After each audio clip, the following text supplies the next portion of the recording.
परिवार और माँ की कहानी। एक गांव में एक सुखी परिवार रहता था। उस परिवार में 3 भाई और एक बहन थी। उनके माँ बाप उन चारों से बेहद प्यार करते थे, मगर बीच वाले बेटे से थोड़ा परेशान थे।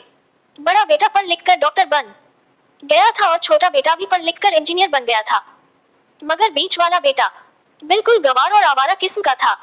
कुछ समय बाद उनके दोनों बेटे डॉक्टर और इंजीनियर ने शादी कर ली और महीनों के बाद ही इनकी बेटी का भी एक अच्छे घराने में विवाह हो गया, मगर बीच वाला बेटा अभी भी कुंवारा ही था।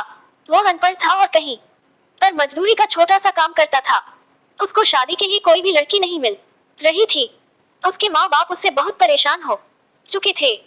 अब जब भी उसकी बहन अपने मायके आती तो वह अपनी डॉक्टर और इंजीनियर दोनों भाइयों से मिलती थी, मगर बीच वाले भाई से बहुत कम मिलती थी, क्योंकि वह उसे ज्यादा पैसे नहीं दे पाता था।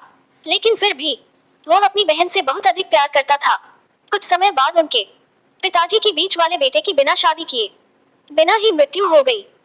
उनकी माँ ने सोचा कहीं अब किसी के मुंह से बंटवारे की बात निकले, इसलिए अपने ही गांव में एक सीधी सादी लड़की से मंझले बेटे की शादी करवा दी। शादी होते ही न जाने क्या हुआ, अनपढ़ बेटा मन लगाकर काम करने लगा और पहले से कहीं ज्यादा मेहनत भी करने लगा। अब कोई भी पुराना दोस्त उसको मटरगश्ती के लिए बुलाने आता तो वह मना कर देता। एक दिन उसके डॉक्टर और इंजीनियर भाई ने सोचा कि ये तो गंवार और अनपढ़ है, हम इससे कहीं ज्यादा पैसे कमा लेते हैं, इसलिए अब हमें बंटवारा कर लेना चाहिए।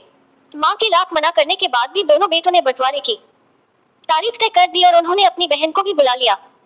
तभी उनका गंवार भाई कहता है कि तुम लोग बंटवारा कर लो, मुझे जो बचे वो दे देना या ना देना, मैं शाम को आकर अंगूठा लगा दूंगा।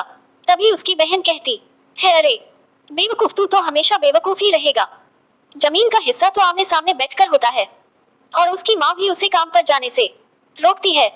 उसी वक्त वकील भी वहाँ आ जाता है और कहता है कि आपका सारा हिस्सा मिलाकर 10 बीघा जमीन और एक मकान है। अब ये बताओ किसको कितना हिस्सा देना है, मैं उसी हिसाब से कागज बनवा दूंगा। तब गवार भाई कहता है, वकील साहब 5-5 बीघा जमीन हमारे दोनों भाइयों के नाम लिख दो और यह हमारा घर है, मेरी प्यारी बहन के नाम कर दो। तब दोनों भाई पूछते हैं कि तू अपने हिस्से में क्या लेगा। गंवार भाई कहता है कि मेरे हिस्से में मेरी प्यारी माँ है। वह अपनी पत्नी की तरफ मुस्कुराते हुए कहता है, क्यों, क्या मैंने गलत कहा?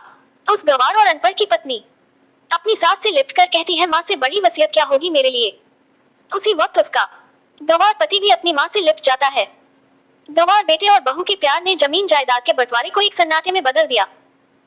तभी बहन अपने गंवार भाई के गले लगकर लिपटकर रोते हुए कहती है कि माफ कर दो भैया, मैं आपको सम्मान नहीं दे सकी। तभी उसका भाई कहता है, मेरी प्यारी बहन, इस घर में जितना अधिकार हमारा है उतना ही तुम्हारा भी है, और रही बात बंटवारे की तो बंटवारा नहीं करने से जीवन खत्म तो नहीं हो जाएगा। क्यों करते हैं हम बंटवारा?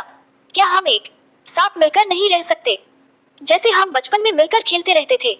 एक साथ मिलकर रहने को ही तो कहते हैं एक अच्छा परिवार और उसके परिवार को संभालती है एक माँ।